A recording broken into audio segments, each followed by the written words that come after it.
Indonesia diprediksi bakal perang besar dengan Australia. Lantas, benarkah hal itu akan terjadi?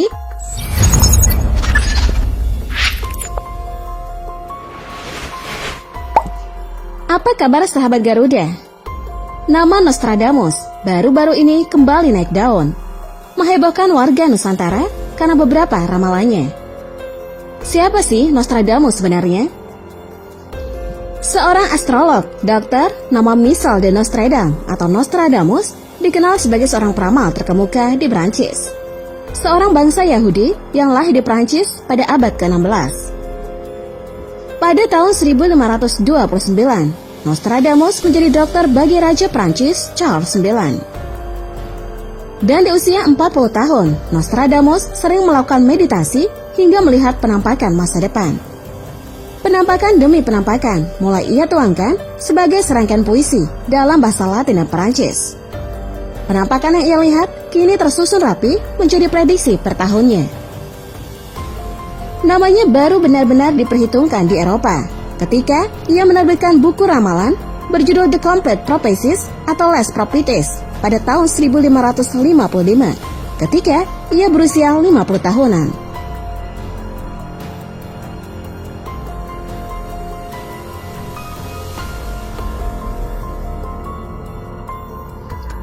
Beberapa prediksinya yang ia tuangkan dalam sebuah buku yang berjudul Les Prophéties satu persatu telah terbukti nyata apa adanya.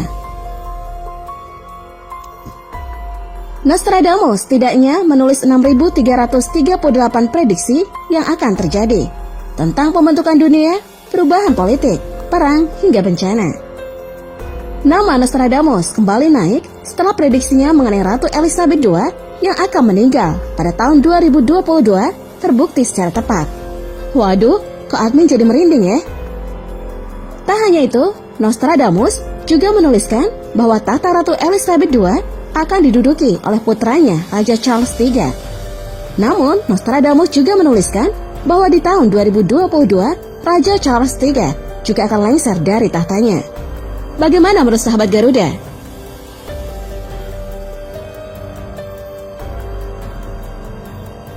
Sahabat Garuda, lebih ngerinya lagi, nasib Indonesia juga tertulis dalam buku prediksi Nostradamus. Les Prophéties tertulis bahwa Australia akan menyerang negara yang memiliki pelabuhan, jembatan, dan tugu peringatan.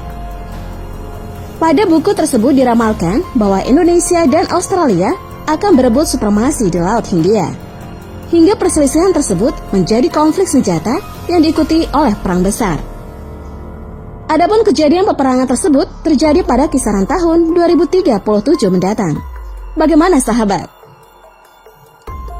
Hal itu mungkin saja bisa terjadi, karena seperti yang kita ketahui bersama, hubungan bilateral antara Australia dan Indonesia sebenarnya mengalami pasang surut. Kedua negara mengalami banyak masa sulit untuk menemukan agenda atau kepentingan bersama, terutama dalam skala politik. Australia adalah pendukung depan pembebasan Timor Timur yang dikutuk oleh Indonesia sebagai tindakan intervensi dalam negeri. Dalam beberapa tahun terakhir, Indonesia telah menjadi promotor hukuman mati bagi banyak pengedar narkotika Australia yang dikutuk oleh Australia sebagai tindakan merendahkan hak asasi manusia dan hukum internasional. Australia juga menunjukkan preferensinya terhadap Amerika Serikat, sementara Indonesia ingin menjalin hubungan bilateral dengan China. Lebih penting lagi, Indonesia menderita defisit besar dalam perdagangannya dengan Australia. Ditambah lagi, adanya penolakan oleh Indonesia berhubungan dengan Fakta AUKUS. Atas alasan apapun, sebisa mungkin Indonesia jangan sampai berperang dengan Australia, seperti ramalannya Nostradamus. Tetapi jika hal itu terjadi, pastikan informasi yang kita miliki lebih dari cukup, termasuk dalam bidang pertanian. Bukankah VOC mampu mengalahkan pasukan Kesultanan Mataram yang jumlahnya 50 kali lebih besar pada tahun 1628 dan 1629? Karena VOC memiliki informasi yang cukup tentang sektor pertanian lawannya, dengan membakar gudang-gudang beras Mataram di Karawang, yang membuat kontingen pasukan Mataram kelaparan dan tidak mampu berperang dengan baik. Sebagai manusia yang beragama, ada baiknya kita tidak mencerna ramalan tersebut dengan mentah-mentah. Kita dapat mempelajari hal apa saja yang dapat memicu perang itu. Dengan mempelajari hal tersebut, kita dapat mengantisipasinya. Dan itulah tadi pembahasan kali ini. Seperti biasa, admin ucapkan terima kasih. Jangan lupa untuk tetap jaga kebinekaan kita. Satu nusa, satu bangsa, merdeka!